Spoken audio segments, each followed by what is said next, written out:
Welcome to Every Night is Game Night, because we all love game nights with our family and friends. But when you play solo games, then every night can be a game night. Check us out along with other great podcasts at dicetowernetwork.com.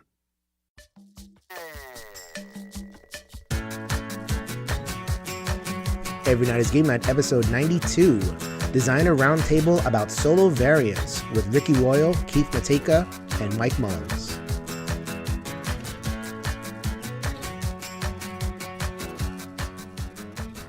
Yo, my peoples, what's up? Welcome back to the Every Night is Game Night podcast. I'm your host, Jason. Thank you so much for joining us. This is part 2 of our conversation with the gentleman I mentioned before about designing solo variants for games. Pretty ludological, under the hood type approach that we're taking with the last couple of episodes. Not our usual fare. I hope you're enjoying it and getting a lot out of it regardless. If somehow you are tuned into this episode and you have missed part 1, go ahead and go back into the feed. Part 1 is there. These 2 episodes will be released simultaneously, so there should be no problems navigating your way around and listening to everything in order. All right, on to the show. Okay, so we have a couple of questions from the BGG and from other places talking about your guys' process when it comes to designing, actually making these solo variants happen. So I'm going to start with BGG user Gregem53, Jim Greenwood. So he begins at the beginning. When approaching any game for a solo variant creation, after you get to know a game, how do you start? Do you have a go-to method, or does that change with the different games that you run across? I'll jump in. It depends if I'm just doing something that I'm going to play by myself or if I'm working with a publisher. If I'm working with a publisher, literally the first question I always ask is, what components am I allowed to have? Am I going to be able to make my own cards? Can I add a die? Can I add a player marker? Because that speaks so much to what design space you actually have, right? Yeah. So if I am just repurposing the stuff that I have, then it dictates your entire path that you're going to have going forward. If you're allowed some components, then you get to start to think about where to go next. So my second thing is to make a list of the ways in which either the game or my opponents mess with me, right? So if it's a resource management game, they take the resources I want. They take the building I want before I do. They score more points than me at the end of the game. Maybe there's a certain number of rounds. Maybe that opponent might end the game before I can. So I make a list of all the things that my opponent can do to impact my playing.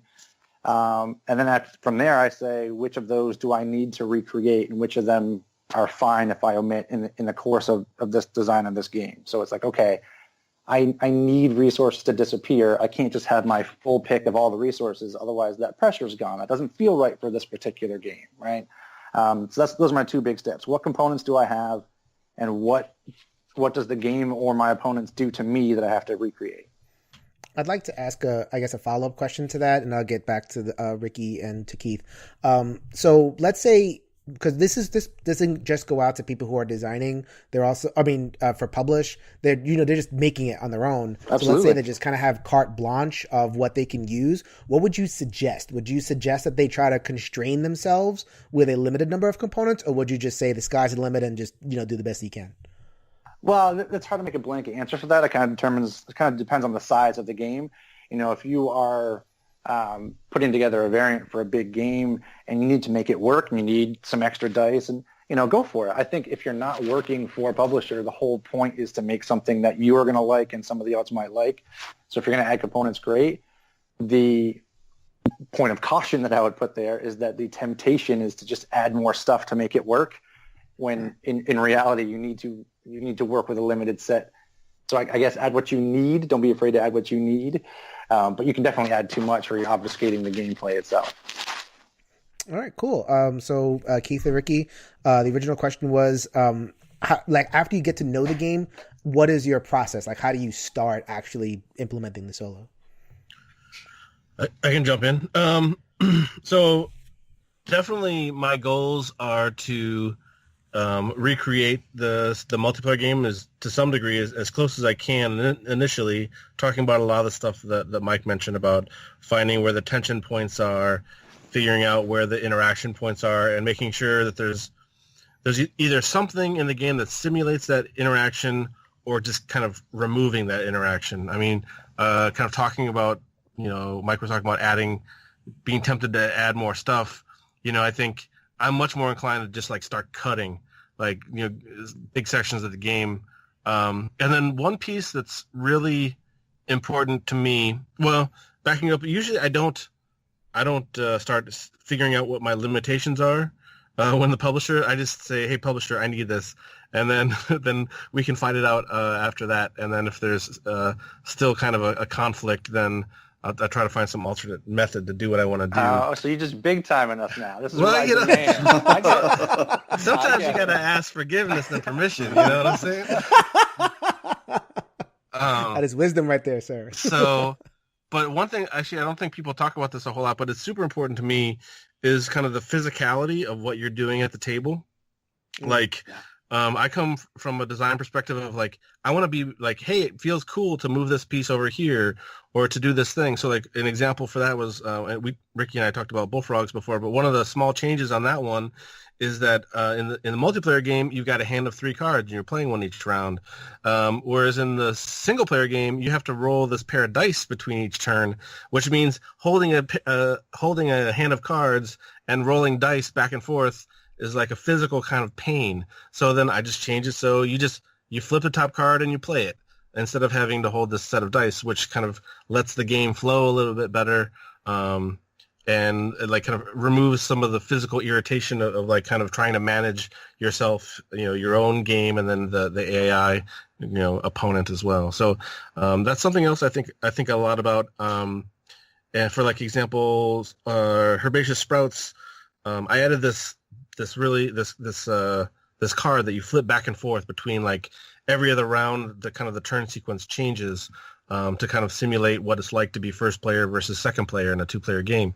And so I added this component that just kind of went back and forth, and it's kind of a cool feeling to like, all right, I'm going to flip this card over, and that like physically tells me that this round's going to be different. Like the sequence is going to be different, and now I'm at a disadvantage, whereas before I was at an advantage. So that's something that's like important to me when I'm working on single-player stuff. What about you, Ricky? How do you start when it comes to approaching a solo variant design?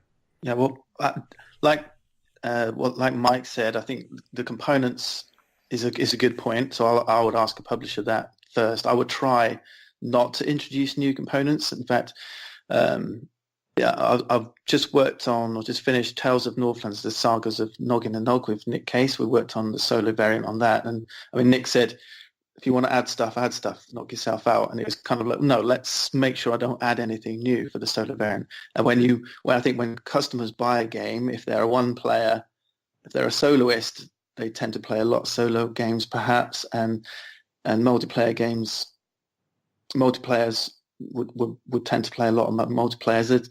There's obviously overlap, but people don't like to think that there's things left in the box, right, that they're not using. So I think it's always good not to have extra stuff.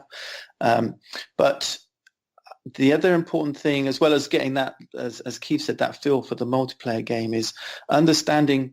I like to look at the design and say, what are the pieces of this game that happen above the table? So, for example, if as soon as a designer throws in, say, an auction mechanic or a card drafting mechanic, there's a lot of the game that goes on above the table that the players bring to the table that aren't inherent in the game itself. And those types of things that happen above the table are very hard to do because it's all about people interacting with each other. Those types of mechanisms.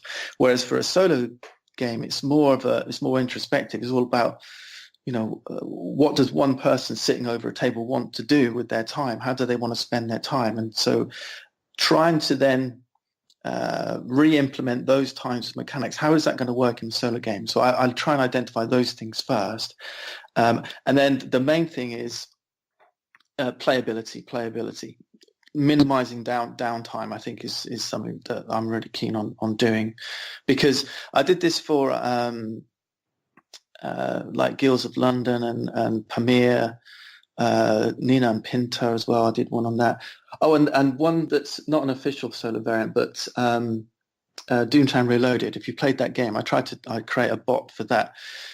What you can do is you can develop all these clever, you can make the AI clever and clever and cleverer, but the more clever you make it, the more decisions it has to make, the more unplayable it becomes, because you end up, the players having to go, what do I do next? What do I do now? And so what you've got to do is streamline like crazy and bring it down to very simple decisions. If there's a corner case that happens 1 time out of 10, just strip that rule away, because that 1 time in 10 is just not worth taking up 30 seconds of someone's time every 10 minutes trying to figure out, So I like to do a lot of trying to just pare down and making sure that the soloist is playing the game as much as possible, not trying to follow a flow chart.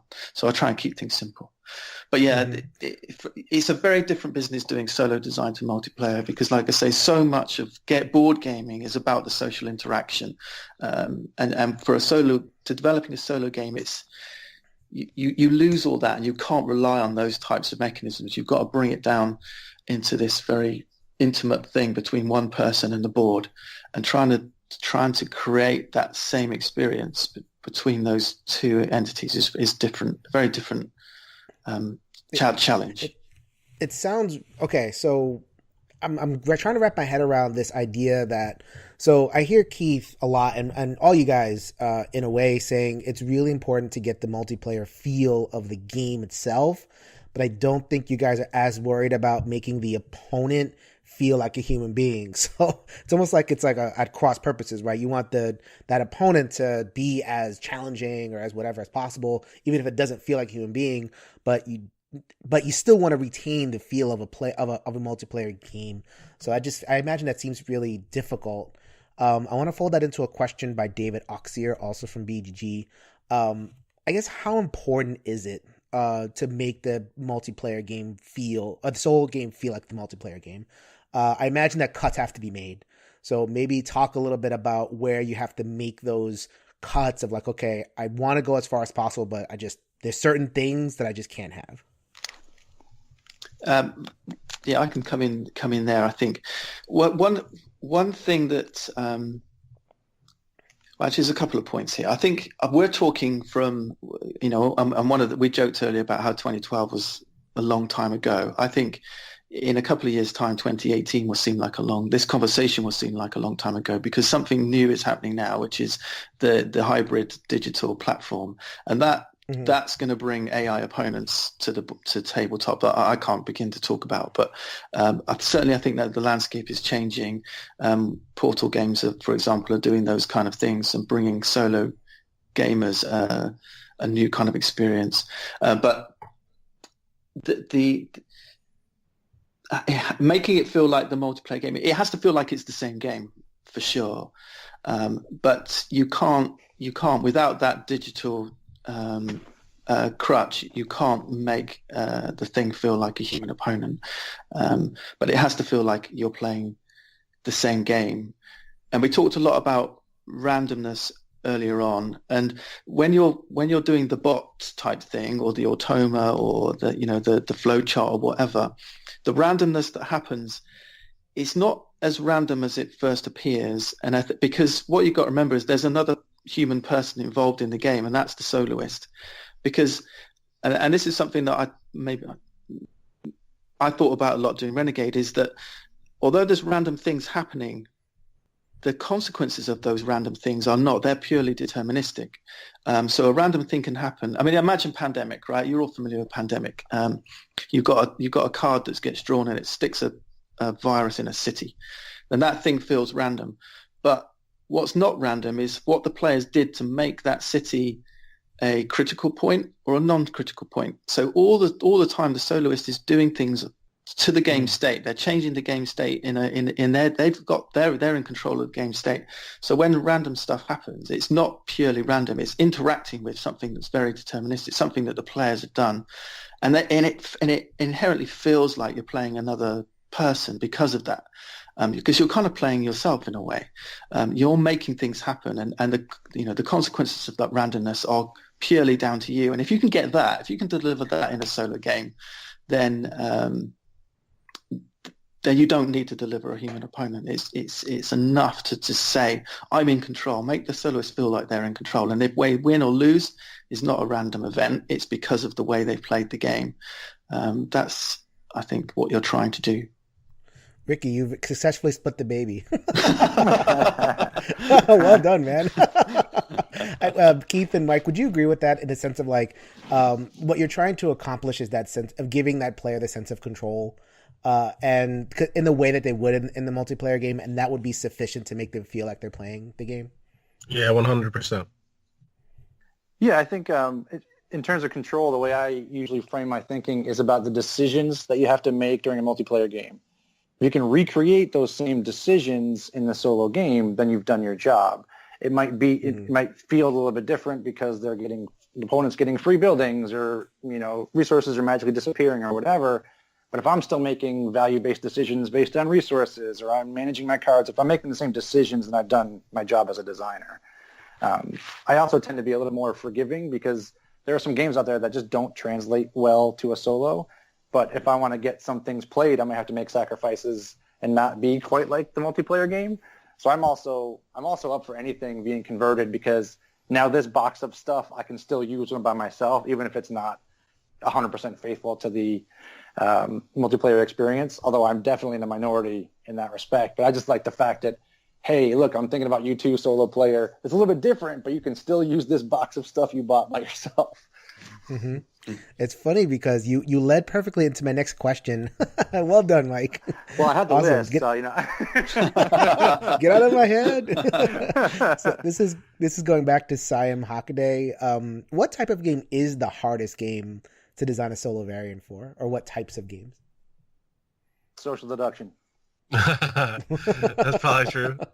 I mean, I guess it's a given of like the negotiation games, but like, is there like a type of worker placement or Euro or something that like, I mean, I'm just kind of trying to throw stuff out there, but like a type of game that's not like inherently negotiation based that would just it just resists solo. It has caused you a lot of problems or something like that. Games in general that have that are words on cards, because they always say, choose another player, or, things like that require either a lot of ignoring cards or a lot of conversion, can be a huge pain, because now you got to say, you either have to put in the rule book, whenever it refers to another player, you may do this, or take cards 17 through 21, 36, and 58 out of the deck. Or, you have to address those things that have very specific scenarios, as opposed to an abstract game or a Euro game or things like that, where it's not words on cards. That'd be my answer. If it's not, Werewolf, designing solo Werewolf or whatever, my second answer would be words on cards games, because they're tough to implement. Wow, I would never have thought of that. That's really cool. Yeah, definitely, Ricky. I was gonna say, when Ricky was talking about like the more stuff there is kind of above the table that's not inherent in the components, but in terms of like the way that the more complex that the players interact, I think that you start going down that path, and then the solo games become more difficult to design. Mm-hmm. Yeah. So like when you I did one for a solo variant for the Game of Thrones, the living card game, and there's a lot of cards in there that are the reactions, that you play those cards in reaction to something that somebody else does, and it's like you say, it's hidden information in a way, because it's like, if somebody does this, you can say aha, and you can reveal this card and counter that effect. You can't where there's hidden information in it, but it has to act out at a certain point. It's very tricky. It's like trying to play Dead of Winter solo. It's got those hidden goals and things like that. It's impossible. It's not everything can be soloed. And that's where the decision comes in, where going back to what you're trying to capture from the multiplayer game, are those things fun because you get to react against your opponent and do this at this time, or do you just need the ability to change the game state in a certain way? So then when you're going back to your design process, it's like, all right, well, can I replicate this by allowing those cards to be played at any time, or do I need to completely cut those things? Am I cutting out a decision tree that is good for the player, or is this okay to eliminate? Yeah, the one that I hate is when I read something in a solo variant that says, play this out as you would do it to the optimize. It's this general statement. It's just like, no, just tell me what to do. I don't want to have to think for the opponent. I'm thinking for me. Yep. So yeah, you're right. You've got to kind of try and deliver that same experience, but in a different way, because it's impossible to do it any other way. And if that means changing the mechanism, then do it. You've got to. Yeah. Let's go back to one of Morton's questions. So personally, what was your biggest solo design challenge, and how did you overcome it? So not like a theoretical solo, but like an existing one of your projects that you've done. And you guys have all done a number of them. Well, or like either a project itself or like a specific part of the project that was a tough nut to crack. Like, what was the biggest one that leaps to mind right now, and how did you overcome it? I have an easy one. Mine was a game called Lagoon, Land of Druids, where it is a hex-laying game that you are placing hexes on the board, and you're using the abilities on the board to power certain things, and then you're taking them off the board, and so you're scoring by the hexes that you've collected at the end of the game.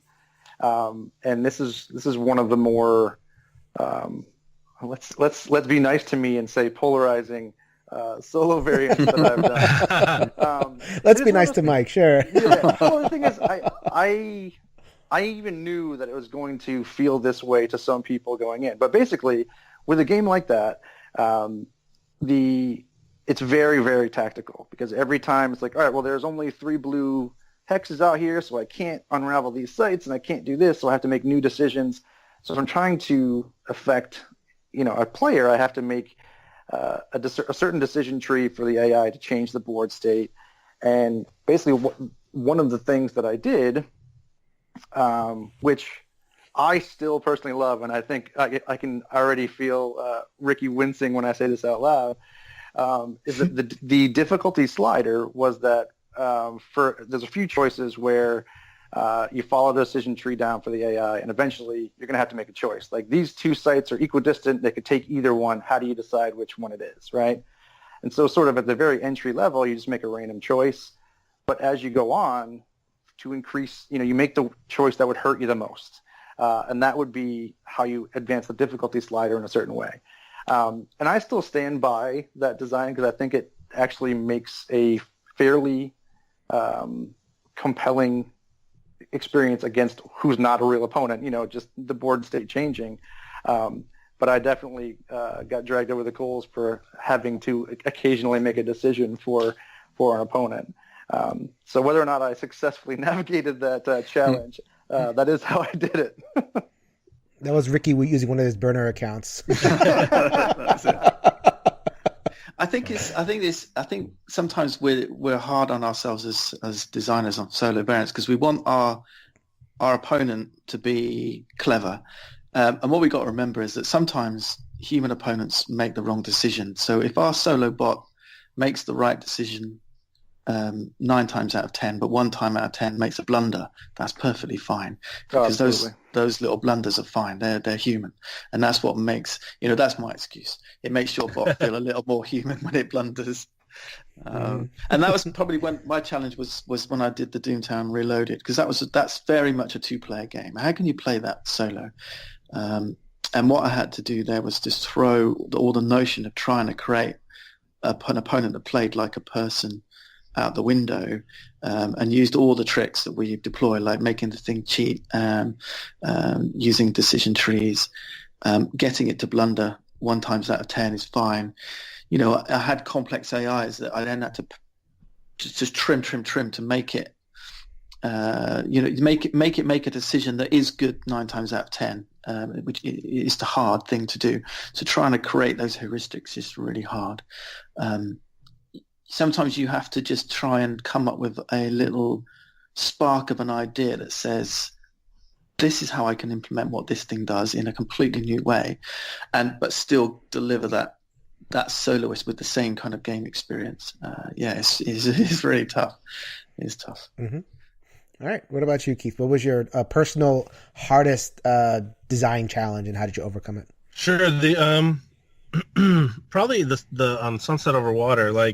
So a big piece of that game in the multiplayer version is people moving around the board, picking up cards, which basically create blockages of like where you can go.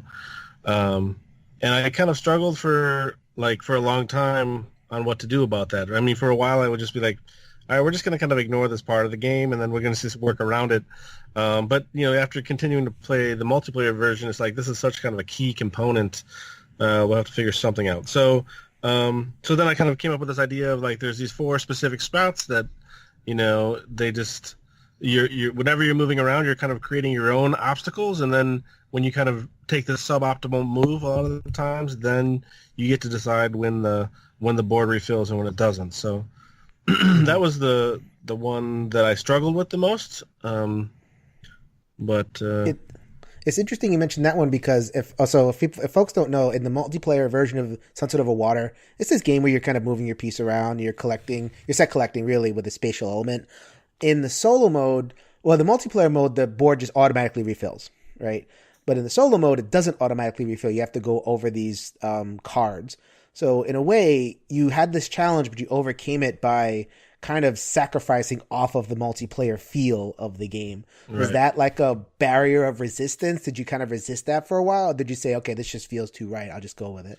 Yeah, I mean, it's like I basically had to break multiple rules of the multiplayer game to get it to work with single player. And it's like anytime you're bending things to a certain degree in terms of like changing it, you're like, well, is this still Sunset Over Water if it works this way? Kind of hitting some of the earlier conversations. So, sometimes it turns into like, well, this is the best idea I have, and I think this is what we're going to go with. And then it turns into like, just play testing it and deciding how it feels. I mean, I definitely, it turns into a gut feeling after a while. That's where I make most of my decisions of like, does this feel too far off of what's there in multiplayer, and is like how many lines in the rule book is this going to take up to explain the difference? If it's that's always kind of a trigger for me of like, hey, this is going to add like 4 bullet points in the rule book to explain this. There's probably an easier way. Let's try to find something else. So yeah. Well, without putting words in your mouth of like, this is why you decided to do it, it does kind of speak to what we were talking about earlier about capturing the tension points. And so it doesn't feel the same as the solo or as the multiplayer necessarily because the board's not refilling, but it recreates the tension point that you mentioned, or the decision of, if I go here, I'm going to lose out on these spots, or I'm going to only be able to pick up 2 instead of 3. So what you went back and did was found the thing that made it feel like a solo, what decisions felt like solo decisions. And so you had to change the mechanics, but you kept the decisions. Right. Okay, so this would be the last question that's specific to the designing solo variants. And I think Morton was trolling you guys when he asked this. I'm going to throw it out there. I mean, we're talking about the feel of the multiplayer and the solo and everything. He put it out there that have any of you guys ever taken a stab, either actually or just mentally, at a solo mode for a game like Catan, where it's not necessarily, hidden information, deduction, or whatever it is, but there is a negotiation element, and it's a hugely popular game that there are people that ask, oh, can I play this solo? Just because everybody has it in their collection, it's sitting there, and they want to try to get it to the table somehow. But do you feel like a solo mode for Catan is even possible given how central negotiation is? And like, if you could think of kind of taking a stab of, or have you done so? Have you thought about it? And how would you crack that nut? I'll go first. Nope. I have to admit, like, Catan is not a game that I've ever spent much time thinking about. Yeah, I think I played with my kids, and we don't do a lot of trading.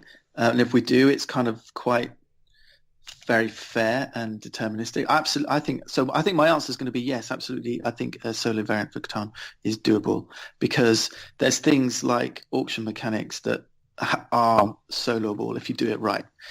So yeah, I don't see any reason why a trading mechanism, all you have to do is set up a rule for a marketplace and it would work. I think it's doable. I don't think I will, but I think it's doable. I mean, I was thinking about like other kind of auction-y negotiation games that I am, that I do love, like a game like Chinatown or something like that, where like, or even something like I'm the Boss, if you remember, an old Sid Saxon game, like where these games are highly kind of off the table. Right. At the end of the day, I think you can make a single player game out of pretty much anything. It's just like some of them you're going to have to kind of step further away from the multiplayer version than others. And I think at that point you might just say, what's the point though? Because there's so many games. Not every game needs a solo variant. You just go buy something else. Right. Yeah, well, I think that's a great question. I think some of the point of that is there's always somebody that's going to want it, right? Even if you say, like, here's my version of this, and there's no auctions, and this part's gone, but you can play it solo, there's going to be a subset of people that say, okay, I still want it. And so the question is serving that subset important enough to you to then do it? One of the examples for me recently was there's a game Button Shy did called Semi-Final Fantasy, where basically you are drafting a team of adventurers that then go into dungeons, and if your team does well, they'll survive and advance and whatever. And to me, the fun of that game is all the above the board stuff of, oh my gosh, you lost that player. Oh, that was so dumb. You're just talking that kind of stuff of talking back and forth to each other or making huge bets on who's going to win. And there was lots of requests, and I say lots. Jason might have been lying and telling me it was lots. There was a non-zero number of requests for a solo version for that. And when I started doing it, I personally didn't think it was very much fun. And the reason is it lost what I liked most about it. I liked most being like, boom, 6, baby, like that. That was the fun part for me. But I still went, we still put it together. It still totally works. It was really neat to try to make it work. And it might only get played by 4 people ever. So it's all about, is it worth it to do? But I think everything's soloable to a certain extent.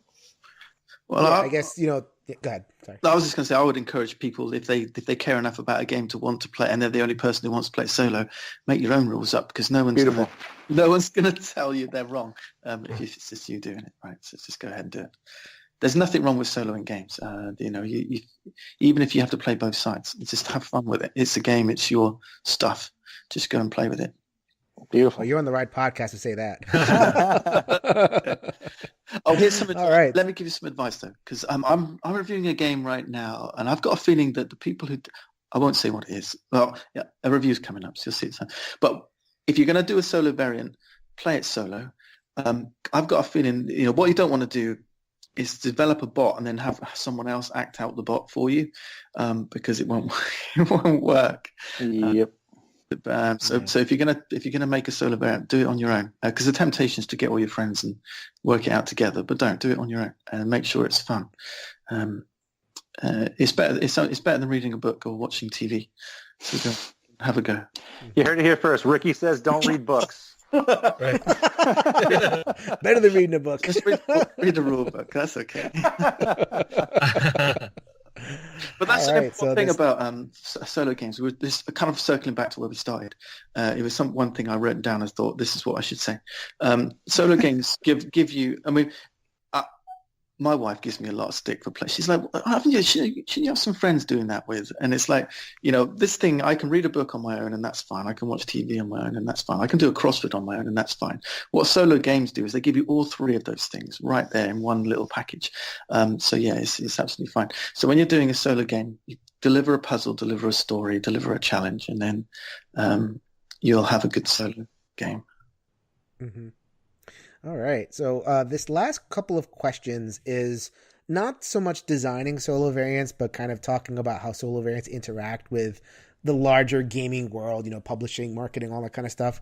So a couple things. So I think, Keith, you had mentioned before that you got into solo, you weren't so much into it, but then Kickstarter kind of encouraged you to think about solo, because I think Kickstarter's a unique creature because you get the game, but you see a game, but you can't play it, and you're not sure you're going to get maximum value for it because you haven't tried it. So having a solo, make sure you kind of maximize your value for this thing you're putting your money down for, and almost like a pledge on faith. So I think I could see how solo makes sense, how it kind of developed and exploded in the age of Kickstarter. On the publishing end, though, I get the sense that there are still publishers out there that kind of resist having solo modes. Like, no, that does not. It's my game is 2 to 4 or whatever it is.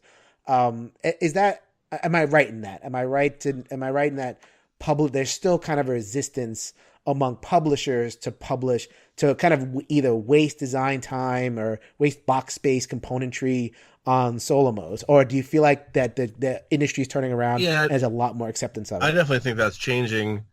I think, I was talking to AJ over at Van Ryder Games the other day about his hostage negotiator stuff, and there's other publishers hanging out, and they're like, the idea of somebody doing a solo only game, being as successful as it was like a big surprise to some of the other publishers. I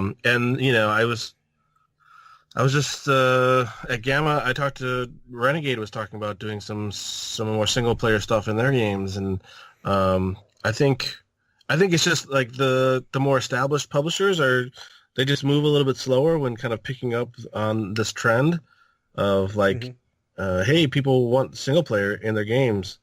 And honestly, I think adding single player to multiplayers in general, isn't a ton of design work, I don't think. I mean, I feel like once you have the multiplayer game in a good spot, adding on the single player version is definitely work, but it's not like, you're not starting from scratch, and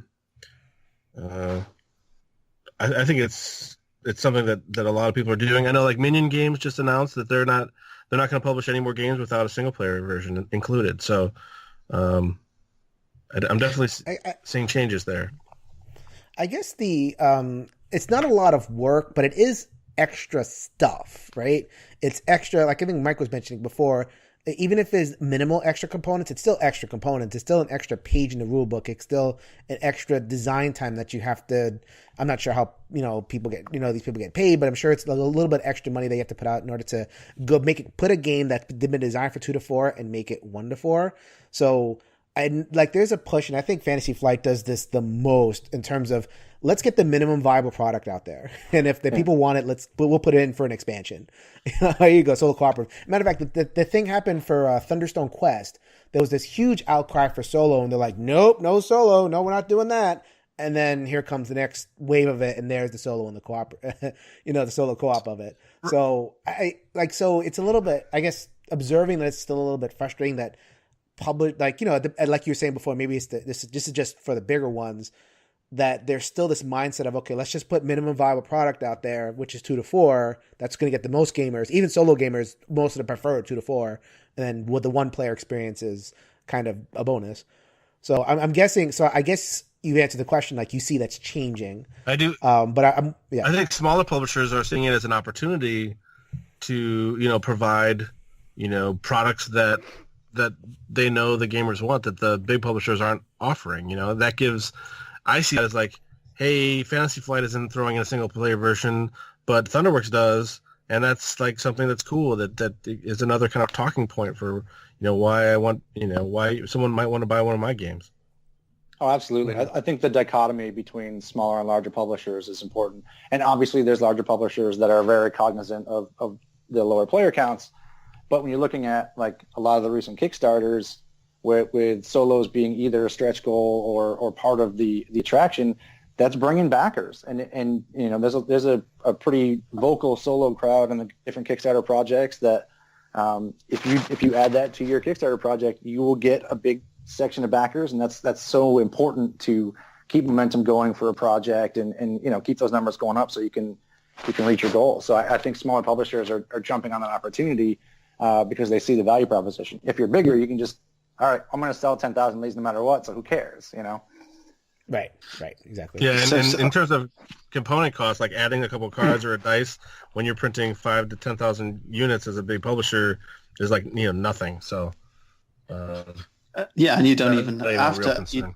you don't even have to add extra components, But yeah, for publishers listening, I mean, pay attention to the data. I mean, you've got to. I don't know where they would get their data, but if you're doing a Kickstarter campaign and you see a bump when the solo variant comes along, or it's hard for publishers because they're where are they getting that feedback from? And when you go to a convention, for example, most people you don't go to a convention to play solo games. Mostly, even the soloists are all getting together and playing.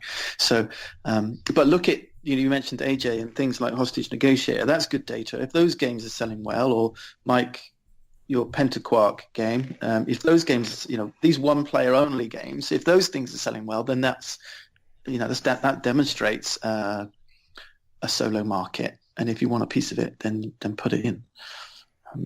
Well, if the folks at Fantasy Flight and Asmodee are listening to this podcast, then yeah. I'll take it. Your work is done. I will take it, obviously. Okay.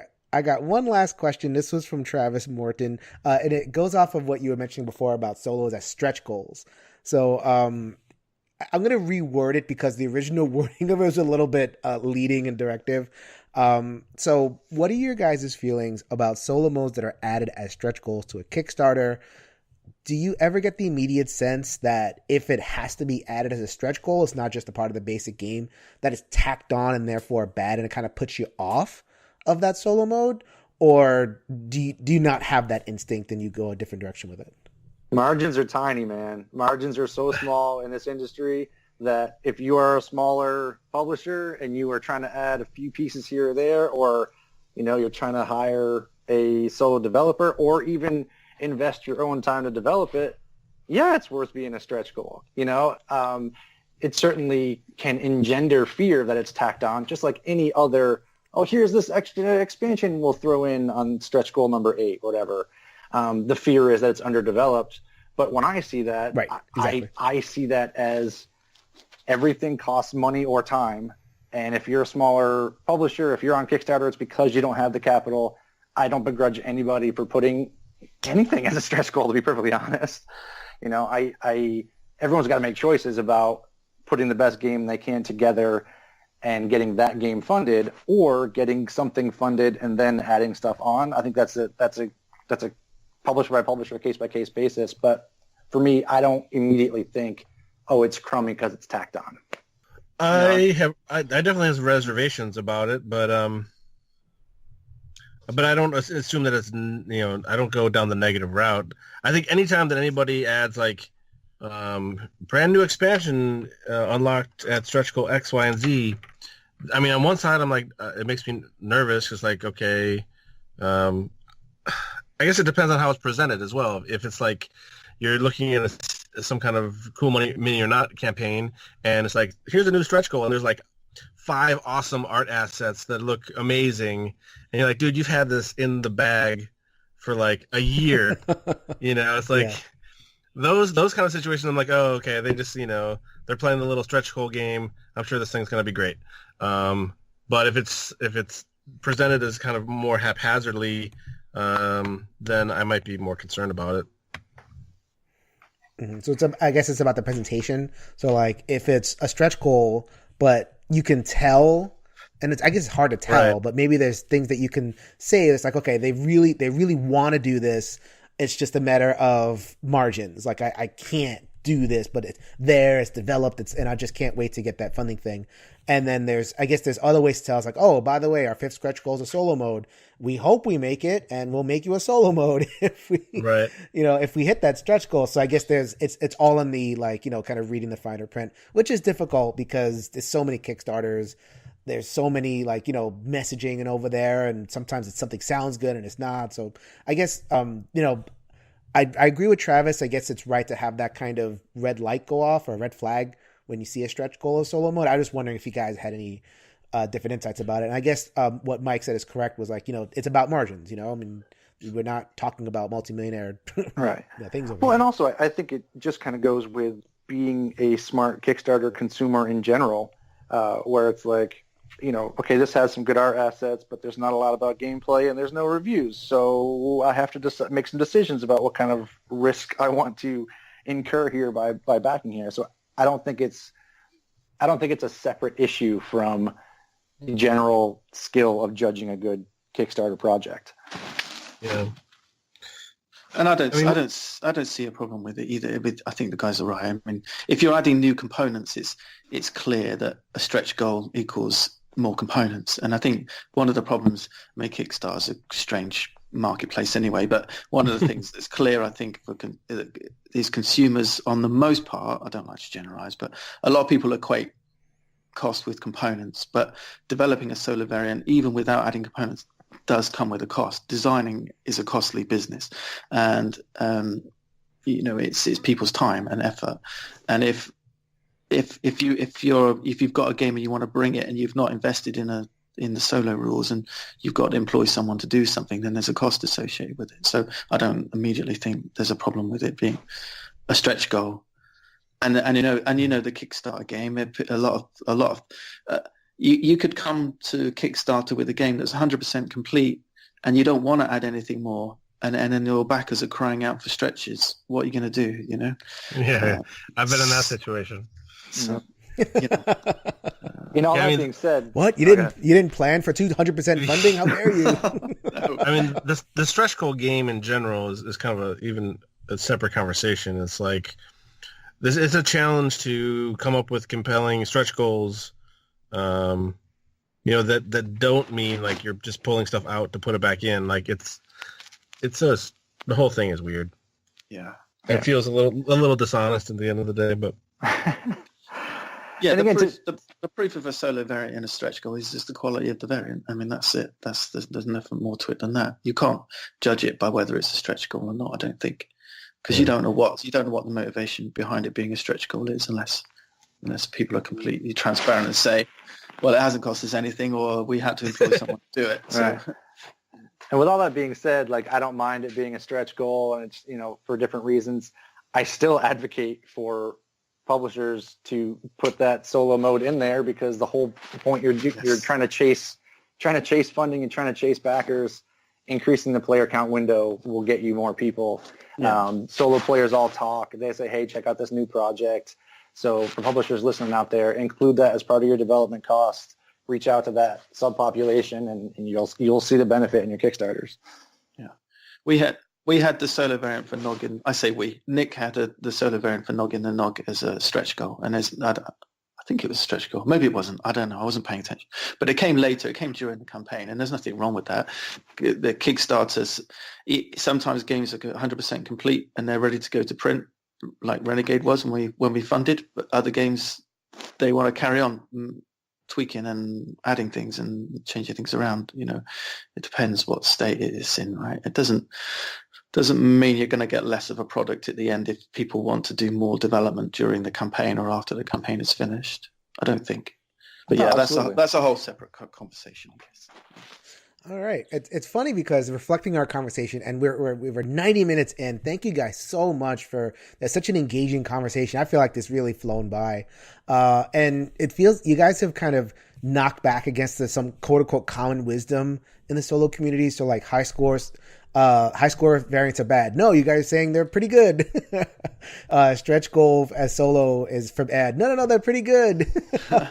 So I guess there's a larger context to it. And I really hope as listeners, you guys got a lot, as much as I did from listening to these gentlemen. So we're going to wrap it up here. The last thing that I'll ask each of them to do in turn, again, I'll go alphabetical order. So I'll go Keith first. Just what are you up to? What is on the slate for Thunderworks Games in the next couple of months? You got some conventions coming, you got some releases coming, so please share. Sure, yeah. I'm at Origins in booth 1158, and I'll be at Gen Con as well. I'll have a booth there. In terms of titles, Herbaceous Sprouts, the single player version is on Kickstarter right now, with Steve Finn on design and Beth Sobel on art and Eduardo Baraf publishing.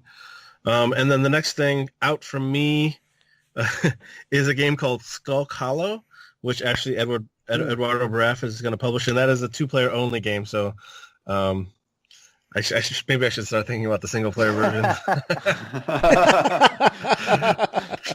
maybe one of you guys can do it.